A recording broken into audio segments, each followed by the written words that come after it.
Property Investing Insights, your authority on all things property investing, finance and wealth creation with Right Property Group.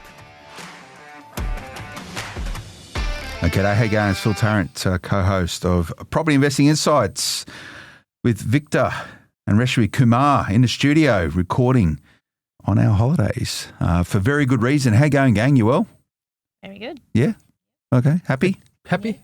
Yeah. Belly full after Christmas? Yep, really full. What happens in the Kumar household over Chrissy? We're not big feasters. Yeah. But there's a lot of drinking and feasting.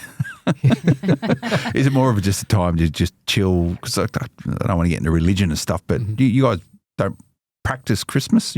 Christmas for us is a holiday. It's just a holiday. It's a chance, actually. It's a circuit breaker to give you an excuse to stop. It is, yeah. Yeah. And knowing that we come from Fiji, Christmas is called a big day in Fiji. A big day. A big day because most people, that's when they save towards to then have a big party at the end of the year. A few chooks and goats and stuff, and lots of beer. That's how Christmas is normally celebrated. So from my very lack of understanding about Fiji is there's really two community cohorts. You got Fijian Indian and you have Fijians, and the Fijians are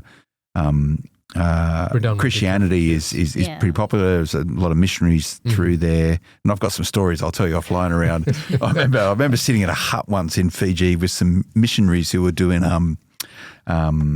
what do you call it? Where people talk in tongues. Oh yeah. It was like it was like I don't know, probably 2 hours out of Nandi. And I remember just sitting there just going, wow, like it's a really religious culture. And then you got Fijian Indians and who aren't practicing Christians, but it's a big day for everyone. So it's still a big day for you guys. Yeah. Did any sort of big meats on the barbecue over the couple of days ago? No. It's just take it easy. The tradition of what they call the lovo, which is the hangi. The hangi. Yeah. So most Fijian Indians will gravitate towards the hangi over Christmas. Okay, you didn't do one? No. No, we didn't. Too much effort. Yeah. I remember my my uncle, who was a Kiwi, tried to do a hangi once in my grandmother's backyard, and it was an absolute failure. It was undercooked, and we had to chuck it in the oven to finish off. That's my one time experience with the hangi. But anyway, so I've known you for well over a decade, Victor, and you've always told me, and last time we got together on Property Investing Insights, we sort of spoke to this when we were talking about goal setting. So I wanted to sort of drill into a little bit more that you and Reshmi always use the period between Christmas and sort of New Year's as an opportunity structurally to reflect and debrief and set and prepare yourself for the year ahead. So we're smack bang in that period now between Chrissy and New Year. So I wanted to use this opportunity to try and understand what the Kumars do and how other people may be able to borrow some of the practices that you have as a individuals and as a couple and as a family to plan and set goals. Maybe some tips and tricks and tools that people can use to do that. So thanks for coming and sharing this, because I know you're quite private people and you probably don't like to go into too much detail about stuff. But as a podcast host, that means I get to ask all the questions that most people don't typically like to be asked. But what I hope to get from this is to understand, now that you're in this moment in time where you're doing your planning and goal setting for the year ahead, because a lot of people may do it, but they don't really get the full benefit from it because they might not document it, or they might not do it in a structured way. And from what I understand, you guys actually have a certain pillars that you use to help steer and discuss the narrative. So do you guys enjoy this part of the year, like where you got to talk to each other and talk about probably goals and ambitions and feelings? I know Victor loves talking about feelings, Reshmi. These are really exciting times of the year, actually, because you've got something to look at as to what you've achieved and where you've come, what you've done, and then assess things and then say, okay, this is how we can make it better and go forward, and where exactly we can go from here, knowing the results of, the year just gone. So it's quite exciting. So you look forward to it? Yeah. Do you guys sort of stall discussions going, oh, well, wait. Do you call this time anything specifically? Like, have you got a name for this sort of moment? Not really. Don't know, about 25 years ago, whenever we just we were away on a holiday and that was just falling in at that time. So we thought, why wait till, how everybody does their New Year's resolution. Let's say, well, we are free, we quite relaxed. Let's start the process now. And we just, from that time on, that many years ago, that's pretty much what we've been doing then, because we enjoyed doing it. Yeah. We loved it. I think it just shows what we want to achieve and how we are kind of working on the same things, and it just we feed off each other, I guess. Yeah. And it's in a relaxed mode, so you can think better. So this, when does this planning period start? So it starts on Boxing Day. Like when on Boxing Day? Do you sit there and like press a button and go? Yeah. Or there's like a horn goes off or something or other? Yeah, pretty much. Right? It starts with our morning coffee. Right? Okay. Yes. On Boxing Day. So Around. my role is to make the coffee. Yep. And then we find a place, and regardless of where we are in the world, right? So whether we are on holidays or this time around, we're actually at home. Yep. We've just been to the Airbnb and back over Christmas. Okay. So we get into a comfortable setting. There's no business pressure, and we literally turn our phones off on those couple of days so that we can concentrate on planning our the following 12 months. Yeah. Also reflecting on what we've been able to achieve, because one of the things that most people tend to do is they overestimate what they can achieve in 1 year, but they grossly underestimate what they can achieve in a decade. So it's part of a building block of, okay, this is what we've been able to achieve in the last year. Let's build up on that. Or this is where we fell short, so let's put more weighting on that aspect of life. So I know there's sort of doctrines and disciplines inside of certain high performance areas, like fighter pilots, for example. They have a thing called the OODA loop, and there's another thing where they have like structures around planning, briefing, executing, and debriefing. Like it's a big thing where they actually organizationally and culturally, it's a big part of how they maintain high performance, and they have a thing, and I'm quite keen to see how it works inside of the process of you doing a similar process. Is they have a thing called nameless and rankless. So if you're part of a squadron of fighter pilots, the junior guy can say to the squadron commander, you did this, and I thought that was wrong, and I thought that was wrong. So despite his rank, he was still able to provide Feedback. constructive feedback for the purpose of debriefing. So how do you guys protect the idea of like, or the separations of like, you can speak frankly about certain things that might sort of offend in a normal environment where you must have a similar thing of like nameless and rankless, How do you manage that? I think as a couple, when you're related with someone, it's a little bit hard to kind of, like what you were explaining, right? Getting emotionally involved. So the number one rule we have is no blaming and no trying to put a guilt on somebody. So we have those rules, and then we just speak freely, openly. Yes, it does get a little bit tense sometimes, and we just walk away and come back to it later, and we might just say, "Oh, look, I think I overreacted," or "Time for a break," or and then we come back again. So you actually understand that as part of the process that may happen, right? Yeah, because goals may not align, right? Yeah. So the weighting of goals may not align. So one of the first things we do is, rather than starting with goals, we go individually on the 26th and we write down our goals, individual goals. It's our own stuff. On the highlights that we have, right? To say that these are what I want to achieve in the next 12 months, and these are the steps I'd like to take. And we come back and then we present to each other to say, hey, this is what we want to do, and that way the goals does not get overwhelmed by the more persuasive or dominant partner. It's then a joint effort. So how do you put perspective to the purpose of goal setting. So like your goals, Victor, for example, may be quite small, if that's such a thing, versus Reshmi's goals, which may be considerable. Like, if she's talking about goals around long-term sort of asset creation, retirement, and yours might be, I want to learn how to play the piano, right? Like, how do you sort of put perspective to the goals, if that makes sense? Because they fall in different categories. So you categorize your goals. Yes. Okay. So what do you categorize your goals into? Well, so you have a structure. There's a structure. There is a structure, is there? Yeah. But before we do that, one of the first things I wanted to say is that most people, when they do their goals, they do it in New Year's Eve, and they talk about wealth creation. That's primarily the goal that most people talk about. And I want to flag really well ahead of time that you can have all the wealth in the world if you did not have health in mental, physical, social. You won't be able to enjoy your wealth. Yeah. So that has to always be number one.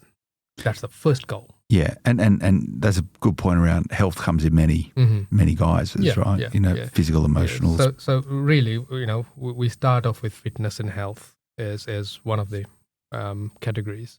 Then there's finance and wealth, family and relationship. Reshmi's got it all written down here. Yeah.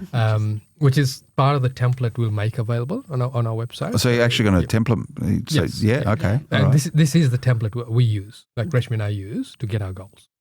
Okay. So Reshmi, so can you explain the I guess the pillars, if you want to call them that, to give a sense for perspective around goals? So it's probably the architecture of goal setting. Yeah. So what are they?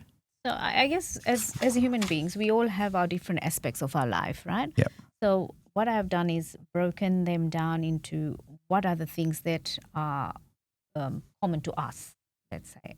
And this would be for most people. And so they are finance and wealth, fitness and health, family and relationships. I look into the spirituality side of things and personal development. And the other thing is how your self-image, how do you see yourself and how you show up in the world? How do others see? That's not necessarily, it ties everything together, let's say. That's the glue. Yeah. Does how Victor sees himself in the world reflective of really what Victor is seen by the world, do you think, Reshmi? What, handsome, mad, dashing dude? Yeah, and I do know you guys actually come in Christmas gear, red and you got your red. Yeah. I don't know if that's an accident, but more good luck than good management. Yeah. So this is like how you see yourself or how people see you. I guess it's sort of interconnected, right? Yeah. Personal brand, I guess. Because we could be saying something, but our actions could be totally different. Yeah. It then gets you to tie it back to your goals, right? Because if it's not really you, a good example is the relationship with money. And if it's not really you, you're not going to achieve the goal. So they're really critical things that we need to look at. Because if you look at the failure rate of goal setting, first of all, you're hungover in most cases with setting up goals, or you're doing it. Do you know what? It's a really important point because I would say you probably shouldn't be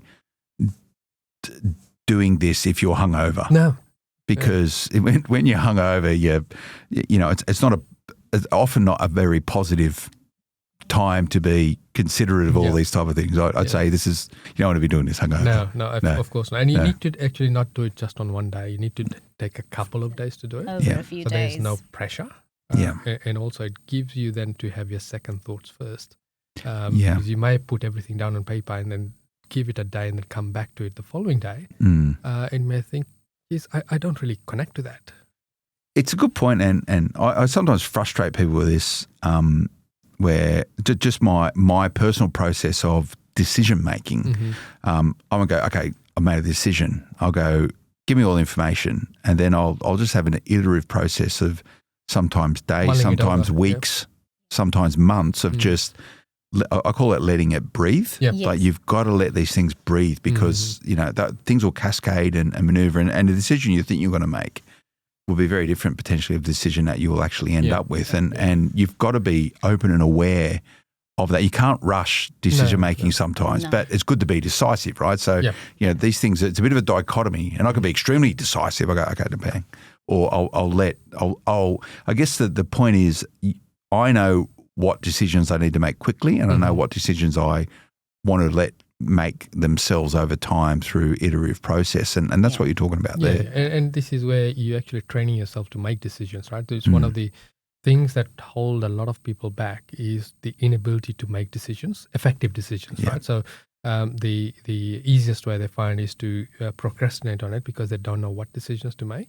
But if you how to make the decisions as well. If you put all of that on a piece of paper, go away and come back the next day and have a look at it, most of the time the decision just jumps out at you. Yeah, and it's a skill, and it comes through experience. You got to practice it, right?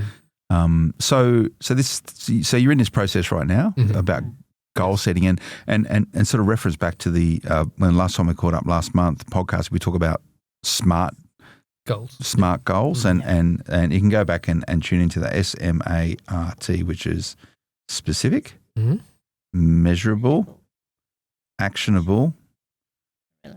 R is relevant. And T is time bound, right? Yeah.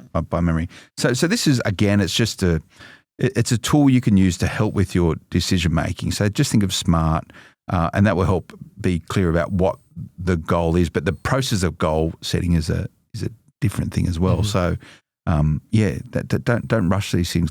Let time take its place. But to you guys, you obviously have an architecture around where you put, or how do you put your goals into certain buckets, but you also have a cadence of individuality around the goal setting, and then a mechanism for discussing and potentially debating the outcomes. So we actually rate ourselves. Okay. So where do I sit in my knowledge and experience of finance and wealth, let's say, right? Yeah. Or how I'm utilizing that knowledge.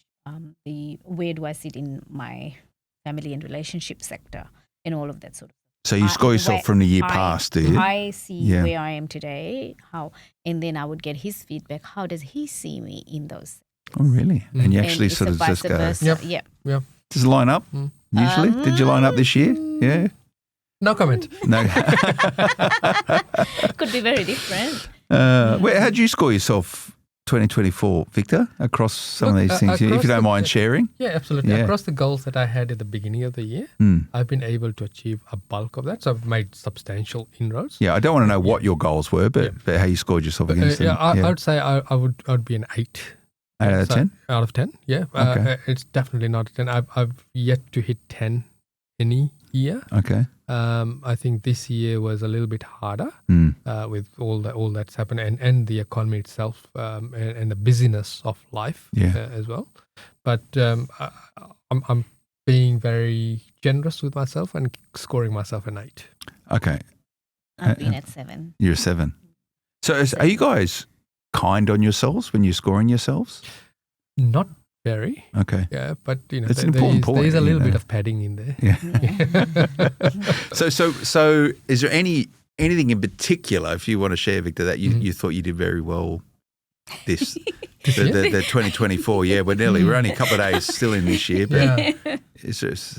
Oh, Phil, you're asking, is this curly question corner? Yeah. Oh, okay. Yeah. I think I've done much better this year in terms of spirituality than any other year. Yeah. Okay. Yeah. Oh well. You want to share your recent experience or no?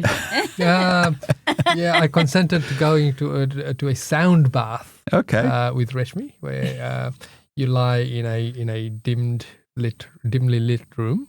And they play all kinds of sound, like physical sounds, gongs, flutes, many instruments. Yeah. Is it a guy with like a tape player, or is actually like a real stuff? Yeah. Okay. So I think I came out unscathed. Yeah. Yeah. I was a bit worried. This was a bit extreme for Victor. I guess part of your goal setting maybe is like, hey, you've got a certain view of the world, like maybe challenging it. And it is I don't know if I'd go to a sound bath. I probably would, but it is also supporting your partner as well, right? Yeah. And trying to push yourself out of your comfort zone. My text message did the job. So for the listeners, the text message was, I'm planning to go to this tonight. Would you would you like to come? And I gave a thumbs up. And so the text comes back, you gave a thumbs up. What does that mean?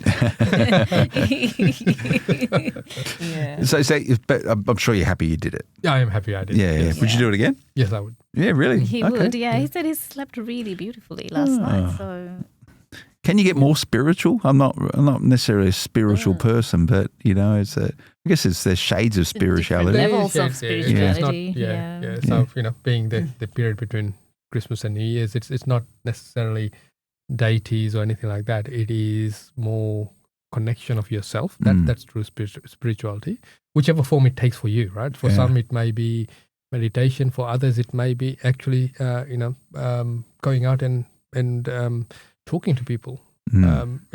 Each person's wired differently, so you need to understand where it gives you the best outcome and use that. And spirituality generally is labeled as a woo-woo subject, but it actually isn't. If you really look at it this is a property podcast, so if you look at it from a property investing scenario, unless you're well-rounded in all other areas, you won't really be truly successful in property investing because you'll find a way to sabotage yourself.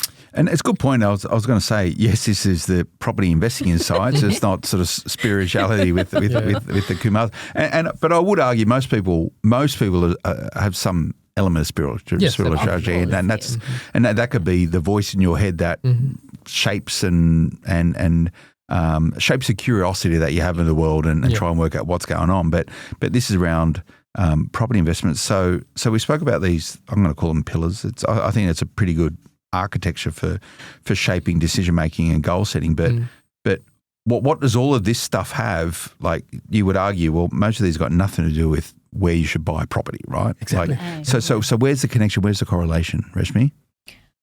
well, when you look at, because you as a person, it's not all about money, right? Or your success isn't all about money. Your success could be how good a relationship you have with your family and all of that. So one does impact the other. So we've seen many breakdowns in marriages happening when finances are not in order also. So if it's a whole rounded thing, then you could say and you could be balanced out in all aspects, and that would be quite successful. Yeah. And you'd find yourself as a quite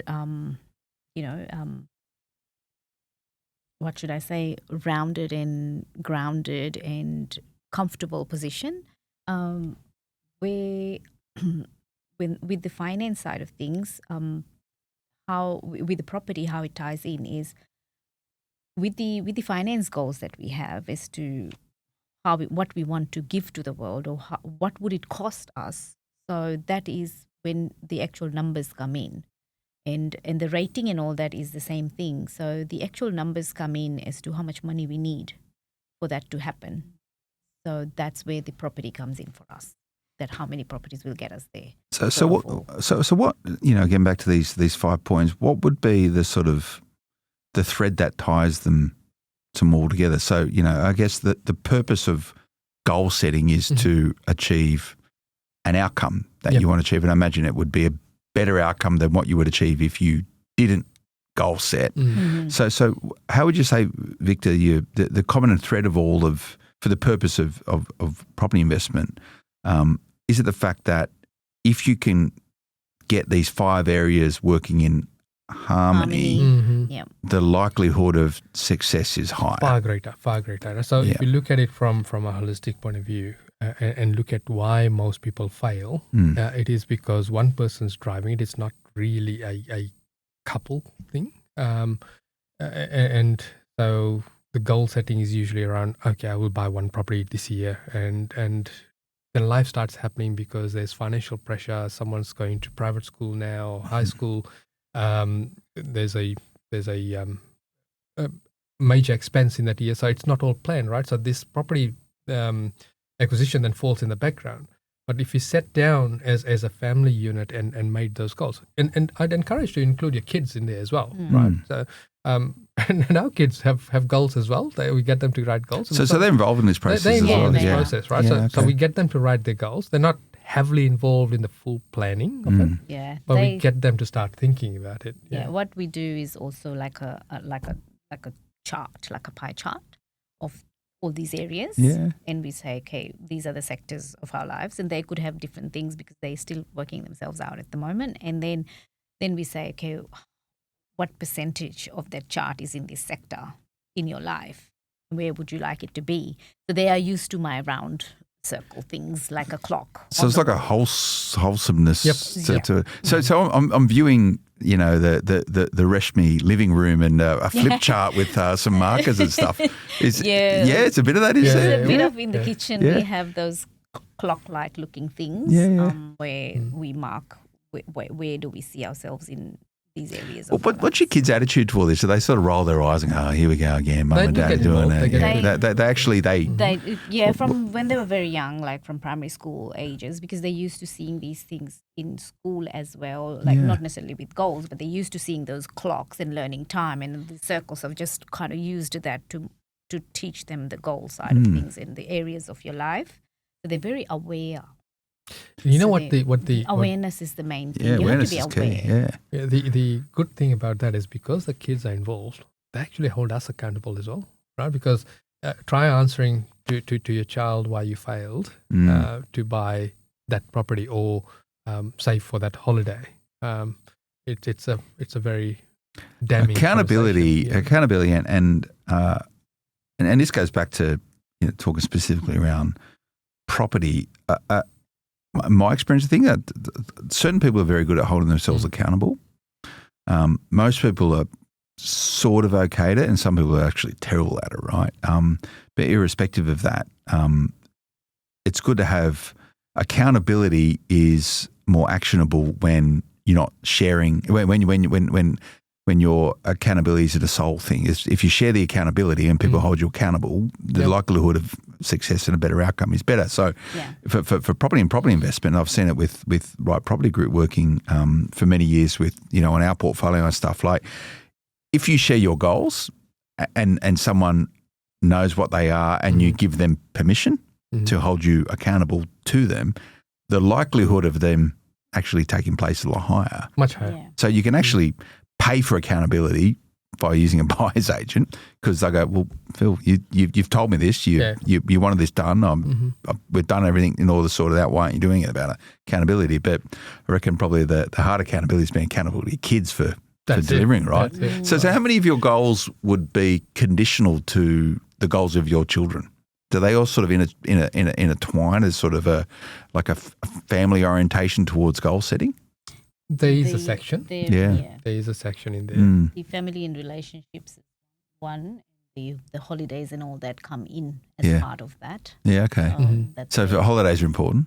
Holidays are important, yes. Yeah, that's a measurement of if you guys get your financial bit right, you go on a nice holiday somewhere. Yeah. Well, let's talk the process then, right? Yeah. Let's go through the process. So you want to go first? No, I was just going to add in that this holiday was about no phones. Oh, okay. Good. Yeah. So it already wasn't popular in the beginning. But our kids will take our phones from us and go, no phones. And I go, yeah, sweet, no worries, it's cool. I like it. Yeah. That's good. So what's the process? So the process, first of all, is you do a mind dump. So we go individually, we do a mind dump, right? This is all the things I want to achieve in these categories this year. And could be pie in the sky stuff, or it could be the most basic of basic things. Right? So you put everything there, and the idea is, and you notice that there are 5 categories. Yeah. Yep. And for those that want to download the template, if you just go there, you'll see the 5 categories, and they'll have action steps underneath them. So we've got 5 categories. So therefore, there's 5 working days in the week. Yes. You use 1 day per week for one category. What we tend to do wrong is we try and do too much in the one day. And then we've got work, then we've got family commitments, then we've got perhaps soccer practice. It doesn't happen. But if you made that, like, let's say we're talking about spirituality, make Tuesday spirituality. So you did one thing about getting you towards a goal. Then you're setting a time frame, right? The first 90 days needs to have major milestones. So you have an architecture in the goal setting, but then you have an architecture on the execution of the goal. So you're talking about the execution. So you've got a broad plan and some goals inside of these 5 things. But so you're saying Tuesday might be the day where you concentrate on spirituality. Yeah. Is it? Can you do that? Like, is it? I guess that's the Absolutely. tactical stuff, right? Yeah. Like you whatever. Once you set your routine, Yeah. it happens. Diarize And it. you can, Yeah. Okay. It's a little bit hard to get going in the beginning. And not only that, once you get this going, in the beginning, you get all these things and you're really looking forward to it. And as time goes by, you kind of, things just dwindle off a bit. Yeah. So you have to have checks in place so that, 3 months' time, come back to it again. Where are we? So it's like a big goal, like for, let's say, 10 years, what you want to achieve in your life, for example. Then you're bringing it back down to an yearly bit. And then from the yearly bit, you're bringing it down to 3 months type thing too. So how many goals do you have for each of these areas? Like, how many is too many? How little is too little? Like, it's because you can sit there and you can. Yeah. Well, and again, it's about perspective. What is like a genuine goal, or what is the components of that goal? I look at it, if you improve one thing in one area of your life, that year, that is massive. Okay. Because you can't have too many goals, because the goals have to be something that's just really important to you, and that's what you want to work on. You can't. The goals are not like these like a to-do list that you've got to do these. The goals are really something that you really truly want to achieve. And that's so you got to be so this is the delineation between what the goal is, and then how do you actually achieve the goal. So because I could see some people sort of sitting down and thanks for making. So you've created like a template for this online. I could see a lot of people, depending on how they're wired, might sort of make it war and peace, and other people might just have like 2 words on it, and it's probably irrelevant. But the how is the important bit. Yeah. But you need the guide, and the guide is what the goal is. So how do you actually?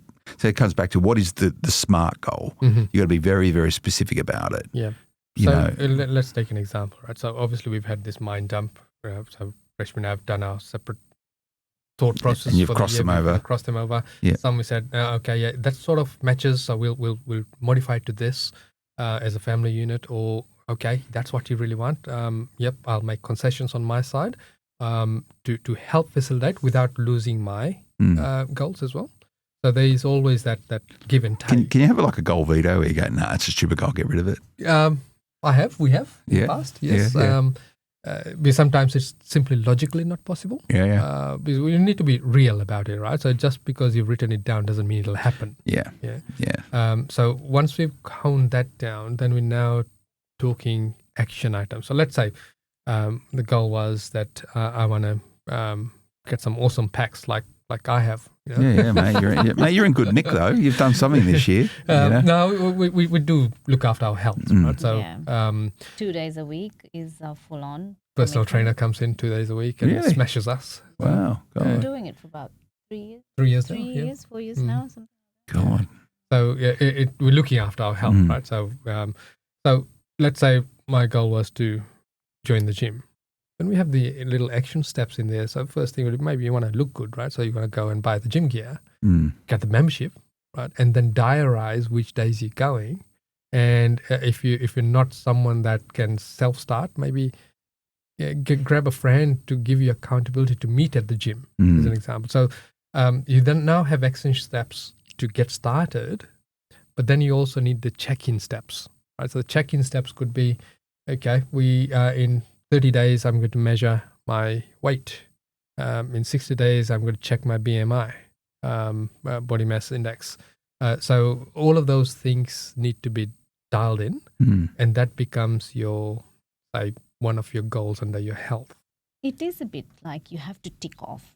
So based on whatever your goals are, this is another thing that I used to do was like have a tick off that, and when it's easy, when you find that you can easily lose track of things, and if you have this routine of ticking off that every Monday you did this, whatever you had to do. Checklists. You speak to psychologists and stuff. They say checklists and like to-do and ticking off to-do lists is a great sort of mechanism of accountability and endorphins, right? Yeah. You know what the hardest thing is? What's that? Checking in with each other. Yeah, okay. Yeah. Because So how do you do that on an yeah. ongoing basis? Is it like, Well, we sit down regularly. We have a chat. Sometimes the chat happens spontaneously in the car. Other times it's a direct cars are a really good time Yeah. to I love to long do it. travels, and I'm Yeah. really looking forward to the all the travels we do, because it's going to be quite a nice time. Yeah. How do you, if you see someone wavering or losing track or losing some sort of sense of connectivity with their goals, how do you get them back on track? Because, again, the accountability is with the individual, but sometimes you can sort of help maneuver them in the right direction if you see them sort of coming off the rails a bit. Yeah. It's I tough. have to assess again, where are you and what's making it hard to move from here, Yeah. because there could be some other things that holds them back and which we don't know about. Mm. And so that's where the growth happens. Mhm. Yeah. And maybe the weighting has shifted, so it may be that it's no longer health because they've got to that stage where they're comfortable, Mm. and the weighting's now shifted towards, say, finances, right? So they're spending more time there. So that's why that wheel comes in really handy. So you're checking in when you're doing your 90 days check-ins. You're also checking where you are in the wheel. So the balance of priorities will change. You've got to It will expect change, that. it will Yeah. change, Yeah. So, excuse me.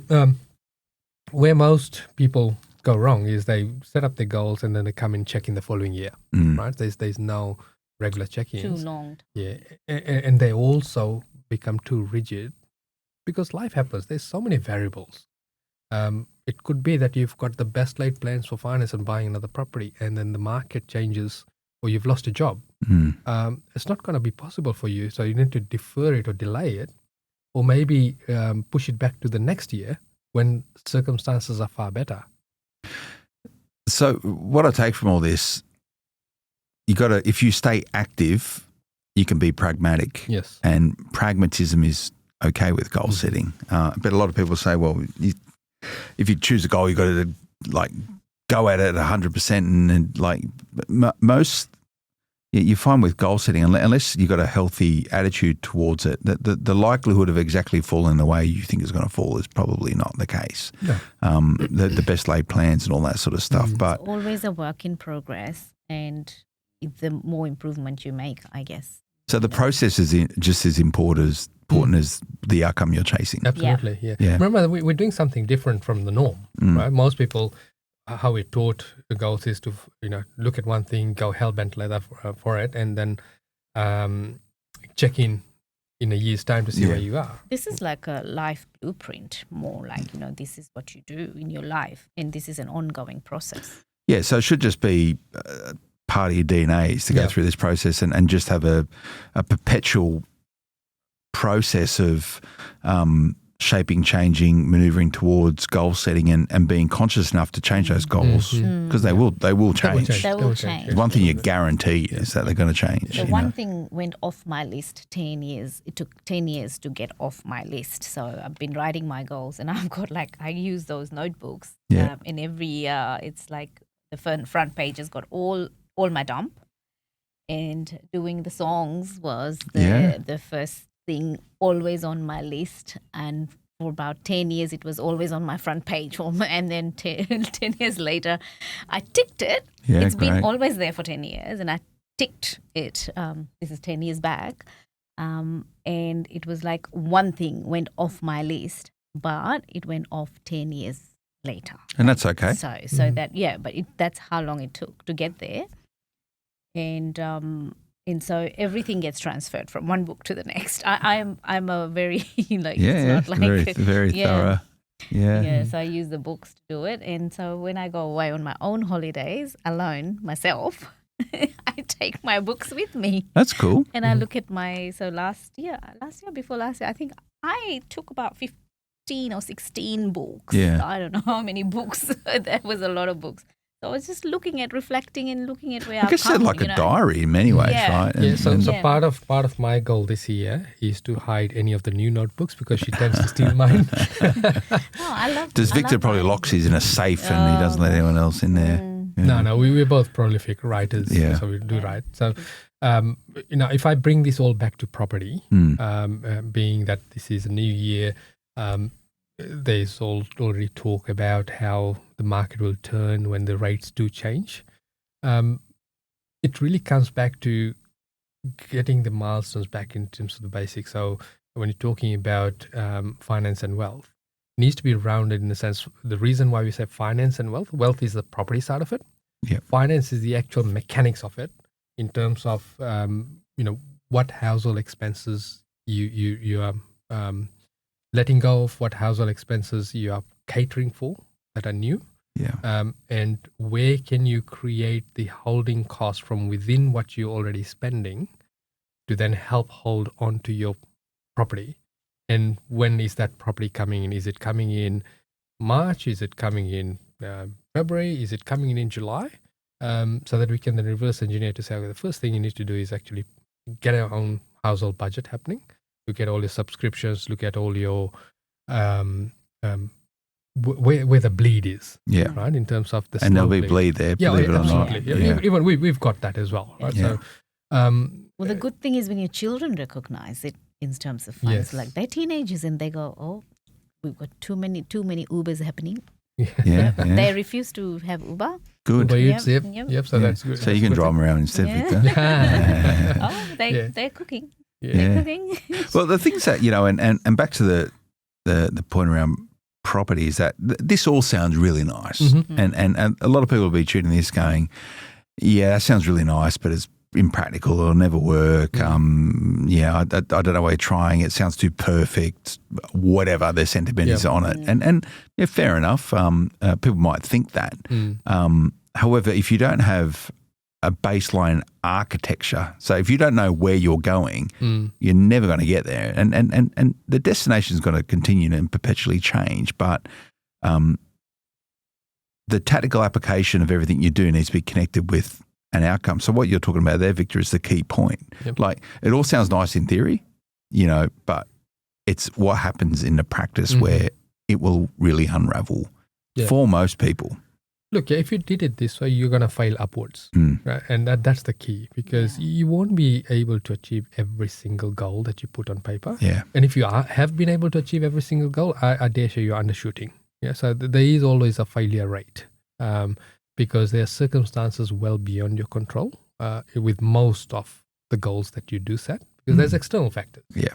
And so long as you recognize that, and be comfortable to challenge yourself to say that, okay, if it's not now, when? And also being cognizant that we're recording this in the holiday period. Yeah. And let's say you've discovered the podcast now when you're coming back to work. Even though we talked about setting goals between Boxing Days and New Year's, just lock yourself away for a couple of days, maybe just a weekend, whenever you discover this podcast. To just set some goals for you. It's never too late to start. New Year's is just a occasion that people. It's You can find any occasion. You can do it after Australia Boxing Day. And the good thing, it would appear from your relationships, that you have a mutual appreciation for the process and therefore the outcome. I would imagine there would be a lot of people that go, I really get this. I wish we were doing this, but I can't get my significant other to participate in this. How would you introduce the idea of doing this if you had let's say a reluctant partner who thought, it's all gobbledygook and unnecessary, and why do we need to do that? Or there might be a fear saying, if I go down this process, it's going to probably potentially create problems rather than prompt a better outcome. But that's probably more of a psychological sort of question. But it could be quite, this is quite a confronting, it is potentially, It is very thing for a lot of people, because right? it's opening up your vulnerability to each other. Yeah. And, and if you, within a household, we have this thing that we work together as a couple and everything is kind of together. I know many households, they operate individually. So if you're living together, I guess my way of looking at it is we are in this relationship together, in this family together, and we are growing together.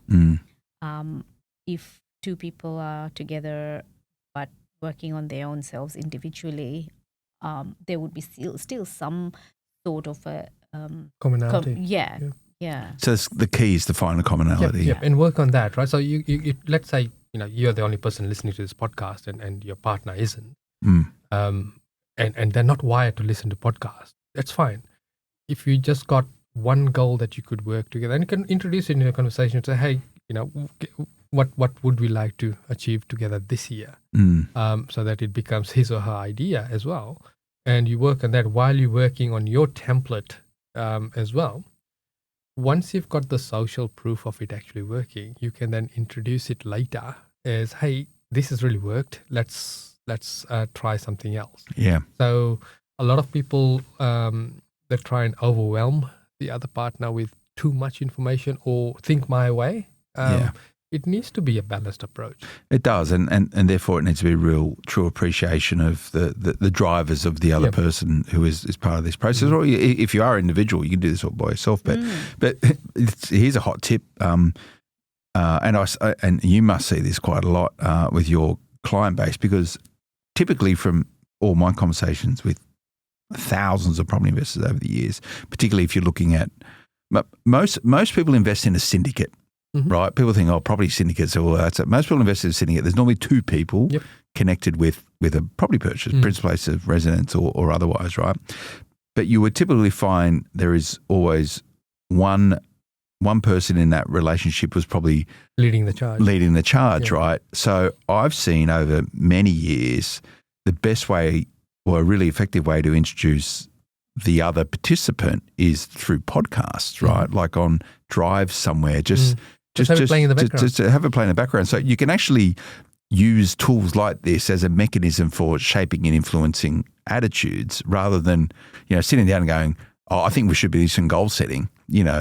Introduce it by the most boring thing to say to someone. Introduce because you want the other person invested in the outcome rather than being reluctant to do it. And I would imagine there is some reluctance there. People are just going to go, I don't want to do that. Or if there's functional problems in a relationship, going, certainly don't want to be doing that, because be careful where this goes, right? But it's a maturity of being able to do it. But use this. If you like the sound of this podcast and you want to use it as a tool for shaping opinions or attitudes, like absolutely use it. Like it's a great way for expanding awareness. We always look at what people people who inspire us and whatever they've achieved. And it's like, if that's something, one of the things you want to do, you kind of have to drill down and see what exactly are they doing or how are they doing, and try and implement. So it may not be any of these, it could be something totally different.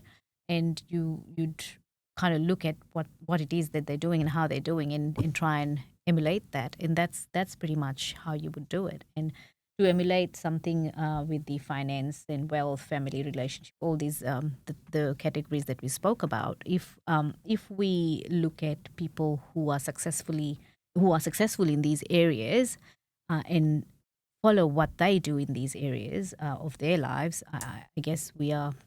There's a lot of clues out there. Yeah. Success always leaves clues. Yeah. Did you ever feel like not doing this? Do you go, I don't want to do it. I don't want to do it right now. Not really. It is really an exciting time for us and acknowledgement. So you actually look forward. We look forward. We look forward to it. And it is no longer like, okay, what are we going to talk about or anything like that. It's just second nature. We talk about these things, and there are only like a few things to achieve because we're looking at our whole life as such, and where are we right now? Yeah. And then it's one or two items that we want to address in each area. Yeah. Okay, it works. Don't make it overwhelming. Don't make it overwhelming. You've got to enjoy the process rather than.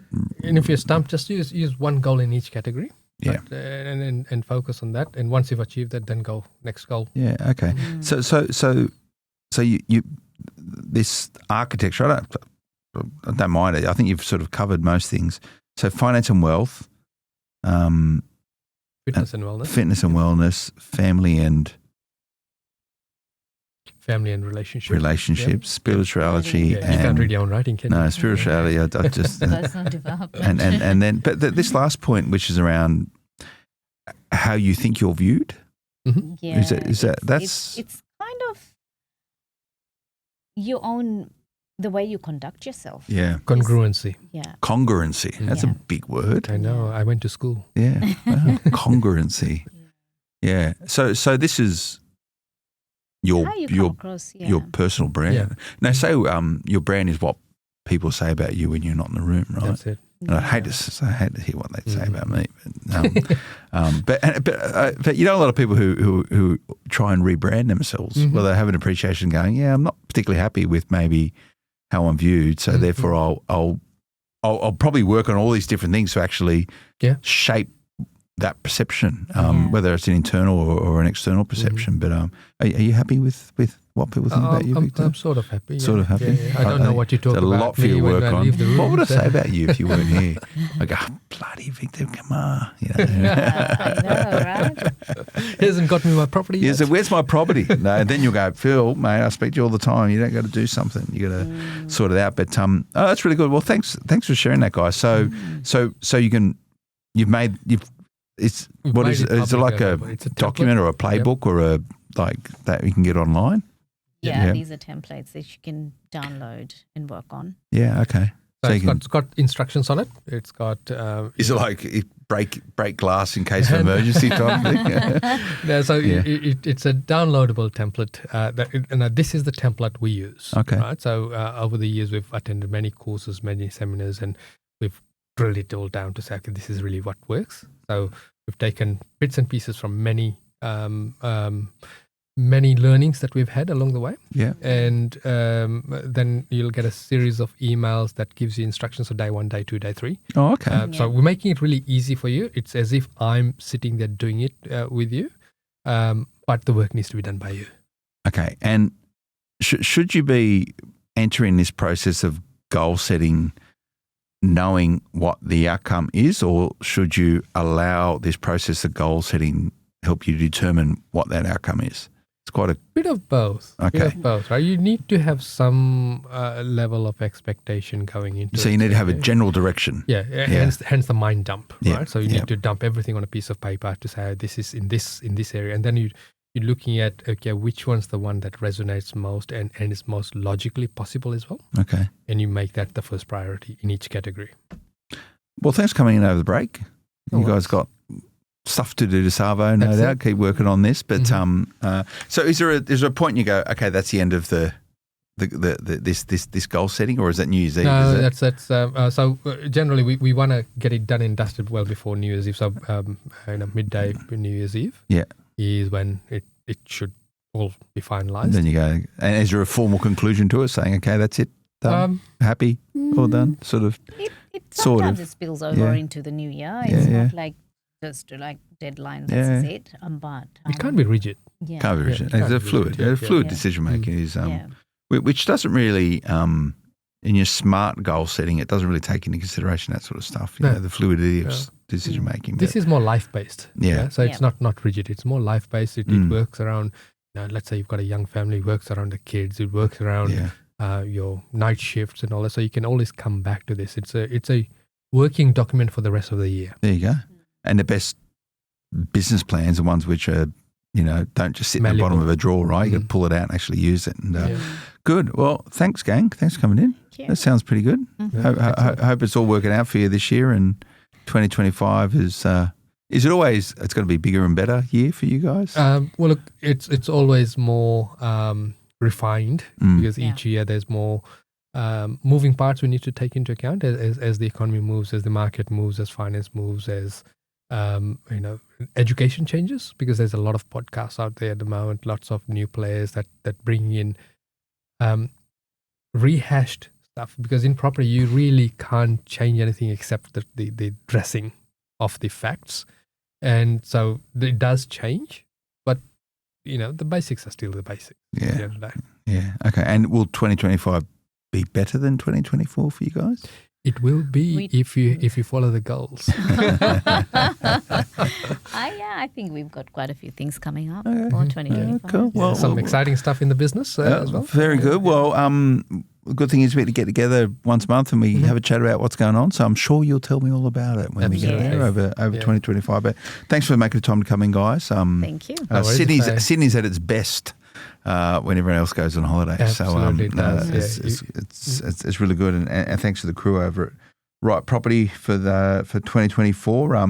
look forward to seeing what is in store for 2025. You always got stuff going on. So, yeah, absolutely. And if I can jump in, Phil, for the templates, just go on to rightpropertygroup.com.au. It'll be clearly evident on the website as to where to download, and you can download this template. And what about over this period if someone goes, look, yeah, I've been thinking about doing something for ages. I know you guys are on holidays or you're on shutdown, but can you actually if you actually go, I want to put a time in the calendar now, looking towards January, can you do that? Like what would be the process around that? So like, I want to take action rather than waiting. There is a definite process. And so if you fill out the contact me form, we will be in touch as soon as we're back from our break. Okay. We're back on the 6th. And the staff will then come back to you with, this is the process, this is what you need to do first before you can have a strategy meeting with me.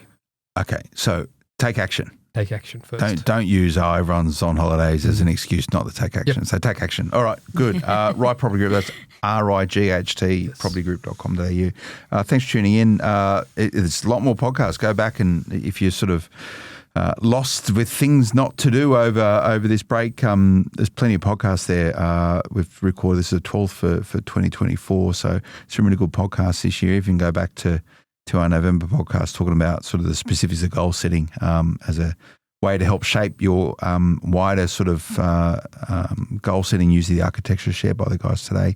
I'd highly recommend that. You can find these guys on Facebook as well. Just search for Right Property Group. There's always posting stuff and heaps of other vids going on up there. Thanks for tuning in. We'll see you again next time. Until then, bye-bye. The information featured in this podcast is general in nature and does not take into consideration your financial situation or individual needs and should not be relied upon.